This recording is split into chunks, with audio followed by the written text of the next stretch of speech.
Değerli konuklar, 18. İstanbul Bienali'nin başlığını ve kavramsal çerçevesini bugün sizlerle paylaşacağımız için çok mutluyuz. Hepiniz tekrar hoş geldiniz. İstanbul Kültür Sanat Vakfı tarafından düzenlenecek 18. İstanbul Bienali, 2025'te başlayıp 2027'de sona erecek ve 3 ayrı bölümden oluşacak. Bienalin ilk ayağı 20 Eylül-23 Kasım 2025 tarihlerinde izleyiciyle buluşacak. 18. İstanbul Bienali için Christine Tohmé ile birlikte çalışmanın sevincini yaşıyoruz.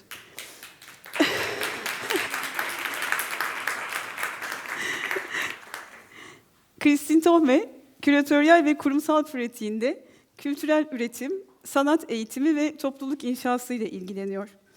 93 yılından bu yana kar amacı gütmeyen Aşkan Alvan Derneği çatısı altında güncel sanat pratiklerini desteklemeye devam ediyor. Burada düzenlediği programlar arasında 2011'de başlamış ve bugün de devam eden ücretsiz öğrenim programı Homeworks Space program ile çevrim içi platformlar Perpetual Postponement ve Aşra'da bulunuyor. Tohmé, 2002'den bu yana düzenlenen Homeworks, A Forum on Cultural Practices ve farklı şehirleri kapsayan Şarja Bienali 13, Tamavuj gibi birçok disiplinler arası programı da tasarladı.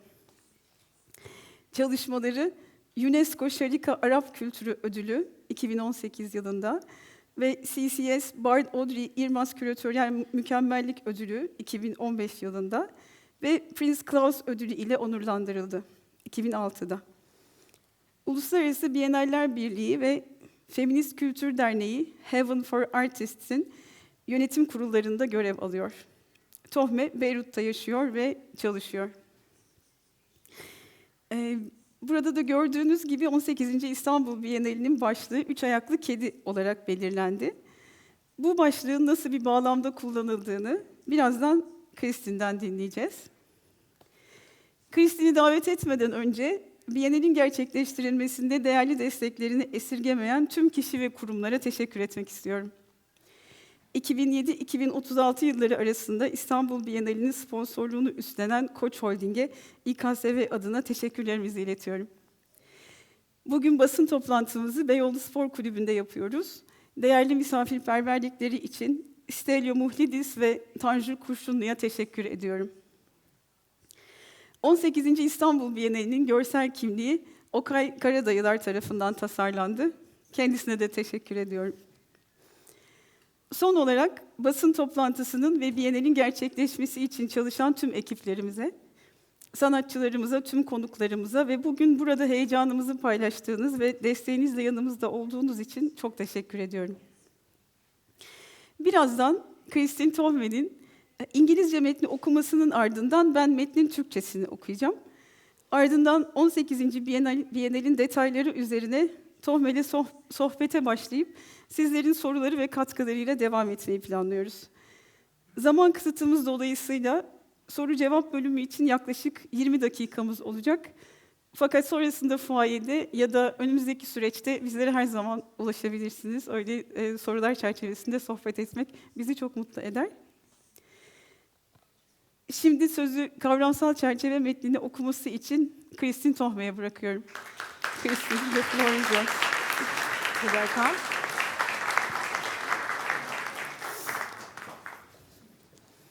Hello.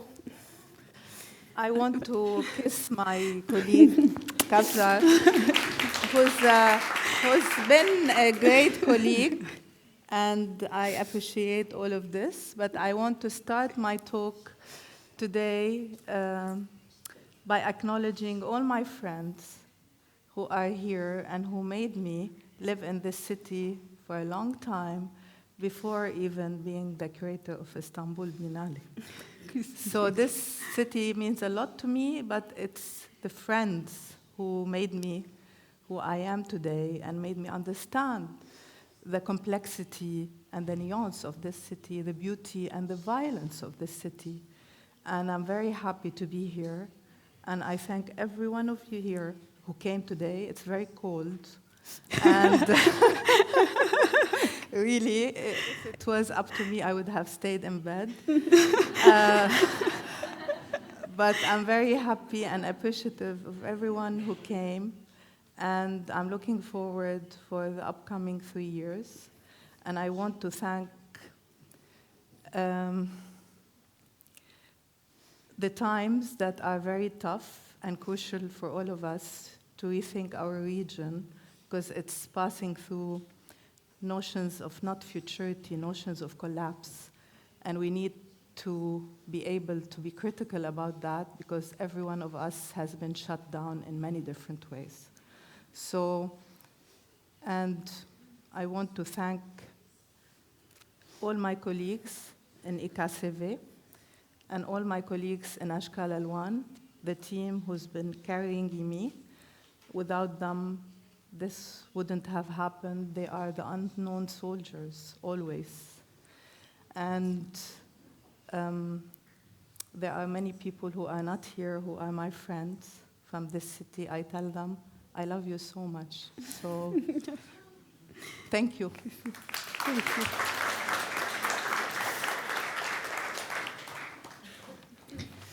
Okay did an amazing job.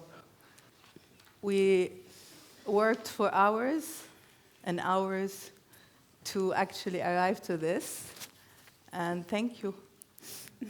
It works really well. I'm going to read the concept of the Biennale. The three-legged cat. And I want to tell you, I don't know, many of you know how I work.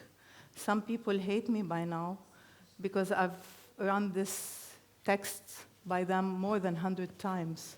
So I actually have memorized every single word in this text. So feel free to ask me any question you want. The three-legged cat. It is said that the cat has 9 lives. A revered city dweller, the cat slips between grid lines, scavenges for the overlooked, and basks in the sun. Relying on wit and charm, it plays the unruly companion to neighbors and passers-by. Despite millennia of domestication, it preserves its wildness in wildness in times of peril. Oscillating between play and danger, the cat has an anxious spirit that guides it through obscure passages. In a blasted landscape, this might cost it dearly, even a limb. The three-legged cat treads about silently, slinking in and out of view. Its altered gait carries the echoes of untold horror, yet it still finds momentary respite, raising its gaze to the sky and questioning the planetary horizon. It practices new gymnastics, often faltering yet resolving with ceaseless grace. Following it off the beaten path allows us to mimic the cat's mischief and make room for transformation, finding solace in the sun's warmth. Accelerated destruction, forced displacement, forced immigration, and runaway crises shatter all horizons and futurities.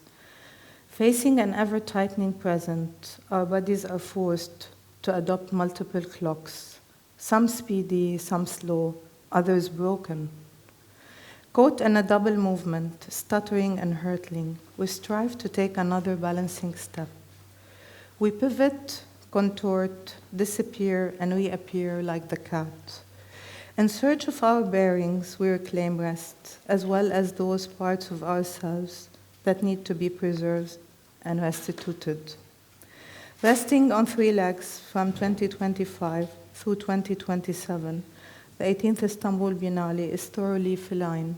It secures its footing by stretching in time, following a rhythm nourished by conversations, gymnastics, and we have to thank Bioglo Sports Club for hosting us. I love this space, and I thank Gamze for making it,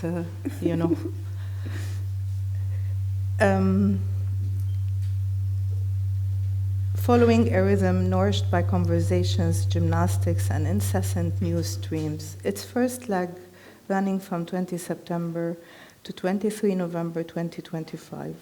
presents an exhibition with over 40 artists alongside performances, screenings, and talks centered on the themes of self-preservation and futurity.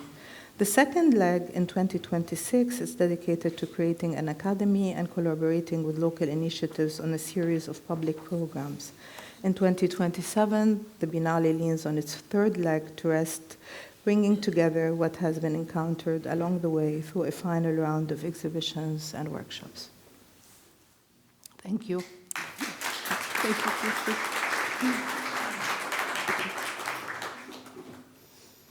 Üç Ayaklı Kedi, 18. İstanbul Bienali.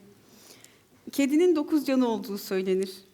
Kentin sevilen ve sayılan bu sakini, sokakların arasından süzülür, gözden kaçanların izini sürer ve gerinerek güneşin tadını çıkarır.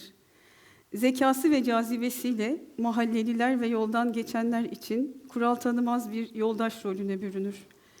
Binlerce yıllık evcilleşmeye rağmen tehlikeler karşısında yabaniliğini korur. Oyun ile tehlike arasında gitgellerle yaşayan kedi, ona karanlık anlarda kılavuzluk eden meraklı bir ruha sahiptir. Zaman zaman bu ona ağır bir bedel ödetebilir. Hatta bir uzvuna mal olabilir. Üç ayaklı kedi, bir görünüp bir kaybolarak sessizce gezinir. Aksak yürüyüşü, anlatılmamış bir dehşetin yankılarını taşır. Yine de arada bir soluklanır. Başını kaldırıp gökyüzüne bakar ve gezegenin ufkunu sorgular. Kimi zaman tökezlese de zerafetini kaybetmeden yeni denge hareketleri dener. Kediyi takip ederek alışılmış yollardan ayrılmak, bize onun haylazlıklarını taklit edip dönüşüm alanları yaratma cesareti verir. Güneşin sıcaklığında teselli buluruz. Giderek hızlanan yıkım, zorunlu göçler ve öne alınamayan krizler tüm ufukları ve gelecek olasılıklarını paramparça ediyor. Sürekli daralan bir şimdiyle karşı karşıya kalan bedenlerimiz pek çok saate ayak uydurmaya zorlanıyor. Kimisi hızlı, kimisi yavaş, kimisi bozuk. Bir sendeleyip bir ileri atıldığımız ikili bir devinim içine hapsolmuş, dengede durabileceğimiz adımı atmaya çabalıyoruz. Tıpkı bir kedi gibi biz de etrafımızda dönüyor, kıvrılıyor, kaybolup yeniden ortaya çıkıyoruz. Yönümüzü bulmaya çalışırken dinlenmeyi öğreniyor, bir yandan da korunmaya ve onarılmaya muhtaç parçalarımıza sahip çıkıyoruz. 3 ayağı üzerinde 2025'ten 2027'ye uzanan 18. İstanbul Bienali her yönüyle bir kediyi andırıyor. Zaman içinde esneyerek ayaklarını yere basıyor, sohbetlerden, egzersizlerden ve aralıksız haber akışından beslenen bir ritmi benimsiyor. Tema olarak kendini koruma ile gelecek olasılıklarını merkeze alan Bienal'in ilk ayağı 20 Eylül-23 Kasım 2025 tarihleri arasında 40'tan fazla sanatçının eserini içeren bir sergiyle birlikte performanslar, gösterimler ve konuşmalar sunuyor. 2026'daki ikinci ayak, bir akademi oluşturmaya ve yerel inisiyatiflerle işbirliği içinde bir kamusal program dizisi geliştirmeye odaklanıyor. 2027'de ise Bienal 3. ayağına yaslanarak dinleniyor.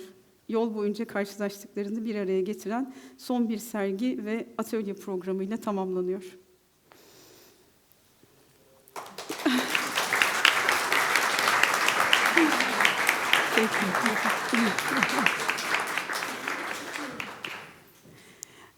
Now, just to initiate the conversation, actually, I would like to open some questions.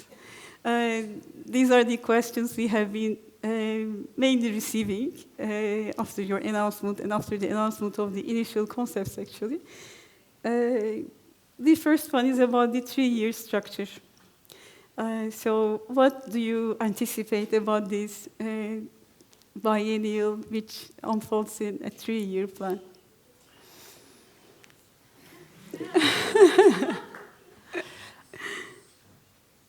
First, I don't know how to do less.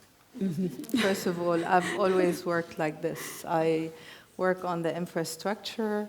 I take things, it's more than a show, and it's a lifetime. So I've never done a project that lasted than at least 2 years of my life. This is what I've been doing in Ashkal Alwan. This is what I've been doing in Beirut. This is what I've done in Sharjah Biennale, and this is what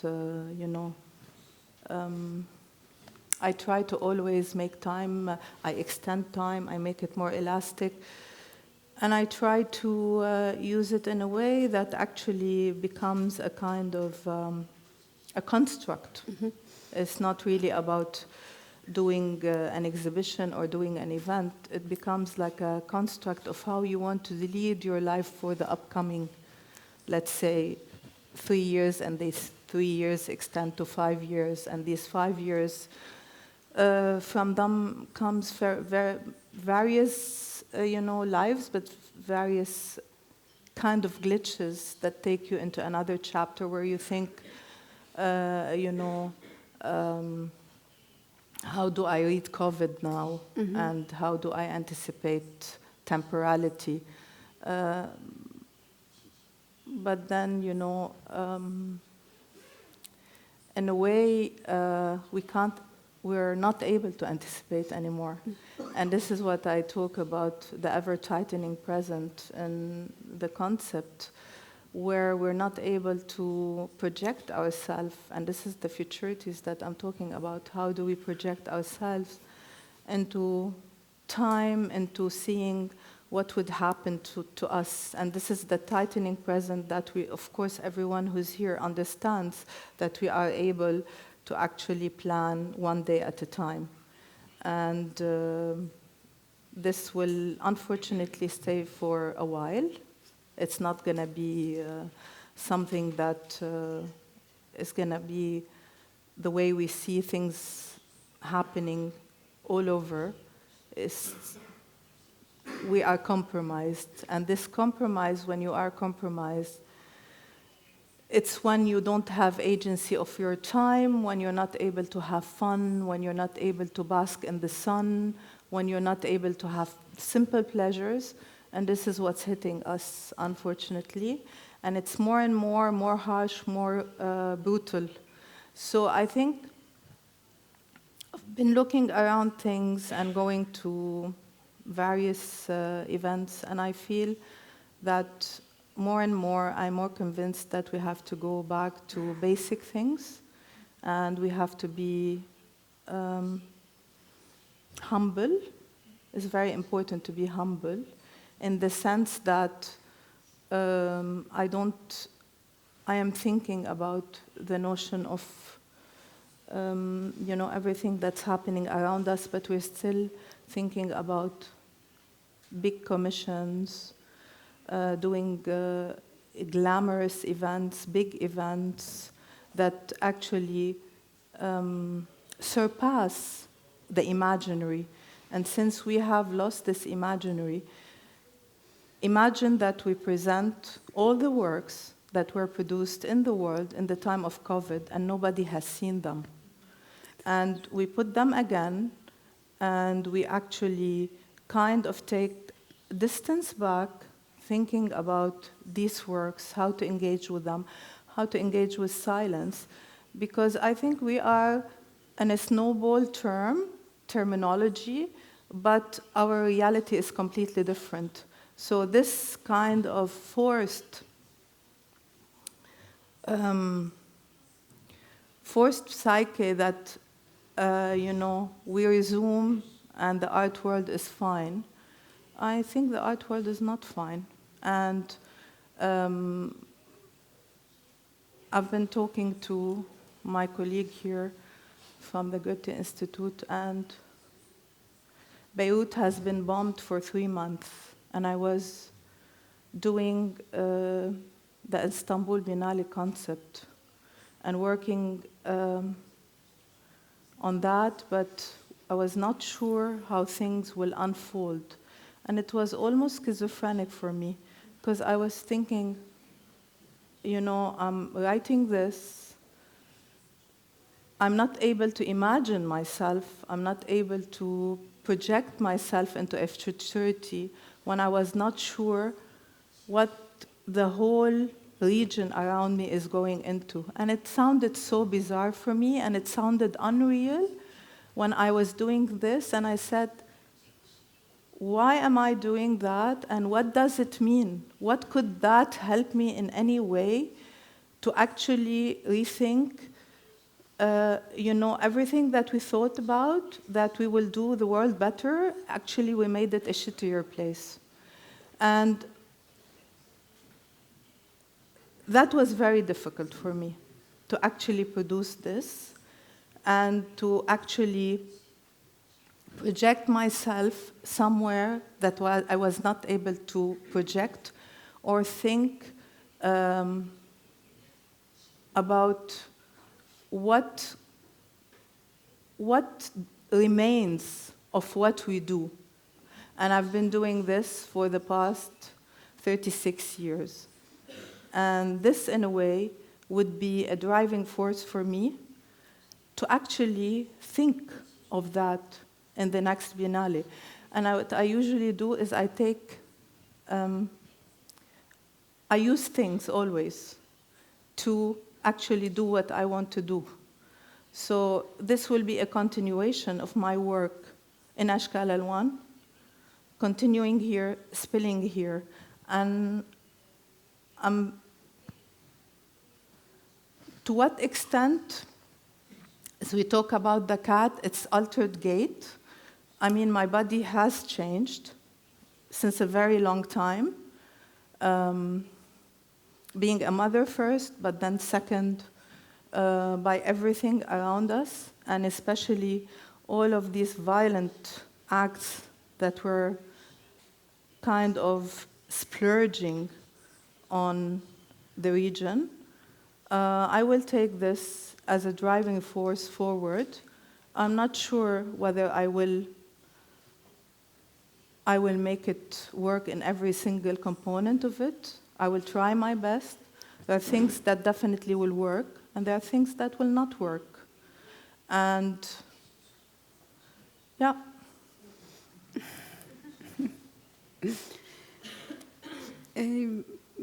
Maybe,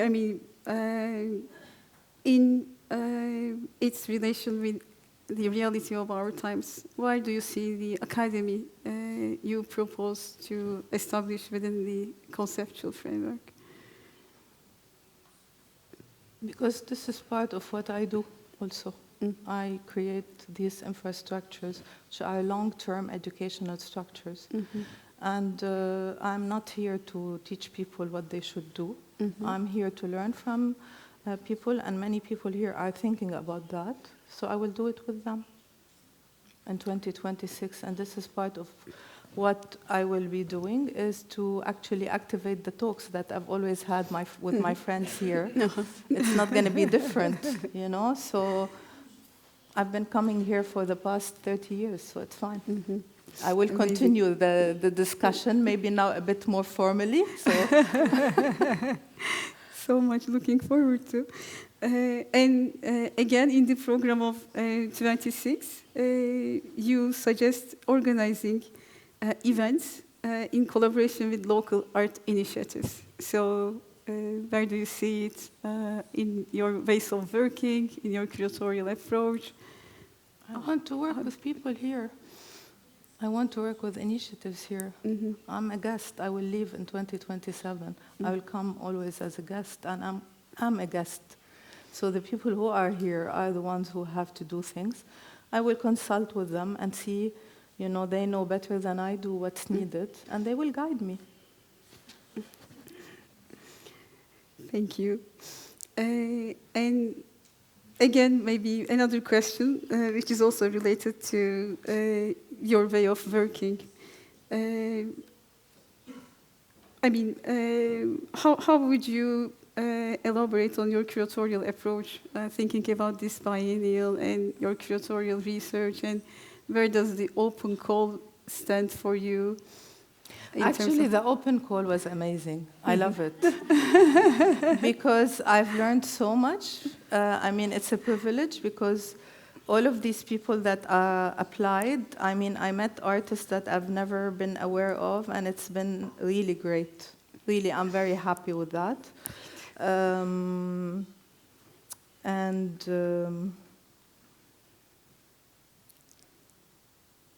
I have a lot to think of. It's just the beginning of the journey, so there's too much to think of, but you can do so little, I think. We have to be aware of that our resources, mental, psychological, and emotional, are kind of,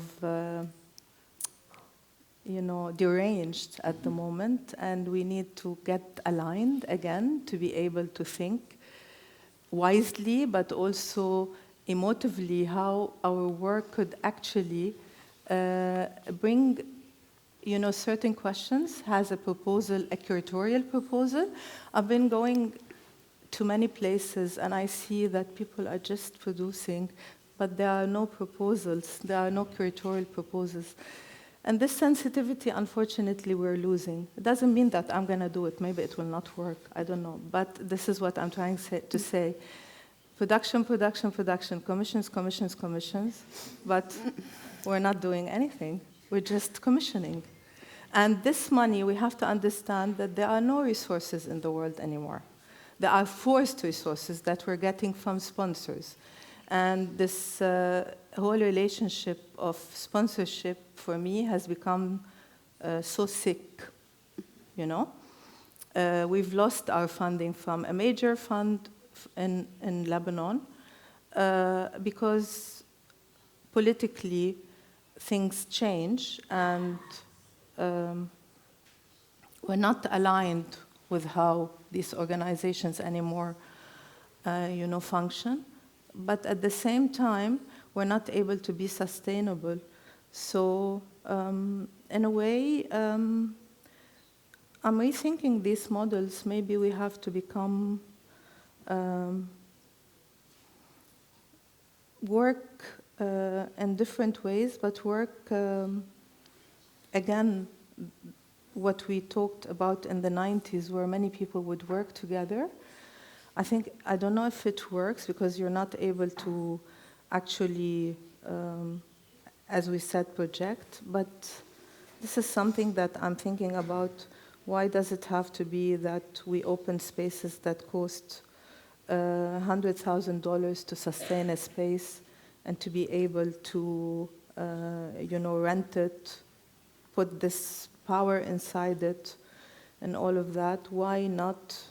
These are models that are being experimented on, but it failed actually because of COVID and all of that. Why not have no space, but actually be hosted by different people? Different people, like in Beirut now, mostly every single space is about to close. So biennales have to actually take, cue from that. They cannot be still really hovering in a space which is a non-space and inviting all of these biennale artists that are circulating all the time, same names, same, superstars, same digestive problems with the digestive system, We need to go another kind of bacteria that's in a way that will instill another kind of breed. And, this is where I'm looking at this biennale as I'm continuing to think of how I want to lead Ashkal Alwan in Beirut. And I'm thinking of this biennale is how to lead it in a way that's healthy and not schizophrenic. So the world is going in one place and we're going in another place. And how to be able to make use of the resources that will be, secured in a way that's long-term, that, we don't finish in 3 months, but we finish in a long-term where others will pick up and benefit from these resources that were kind of invested. I mean, for example, the school for the kids in Sharjah is still going on. When I was there 2 weeks ago, I was very happy to hear from my colleagues there that it's still going. Tamawaj is still being used, and my colleague Amal Isa, who directed it, did an amazing job. But actually, there are more than 100 texts that have actually multiplied into 200 now, because everyone has been, using this as a reference for beyond the Biennale time. Just to give a brief information, Tamabuj was an online platform actually. During the preparations of the biennial, Christine and the curatorial team commissioned texts, and some are visual essays actually, not are like only texts, and some artists contributed in other artistic ways. Writers, text, also. Yeah. Researchers. And it's still online, I mean, if you want to have a look. The team was amazing in doing that. It was really great. Amal and everyone else that was on the team. Brian, Omar Barada, many people. Hepinize tekrar çok teşekkürler. İyi ki geldiniz.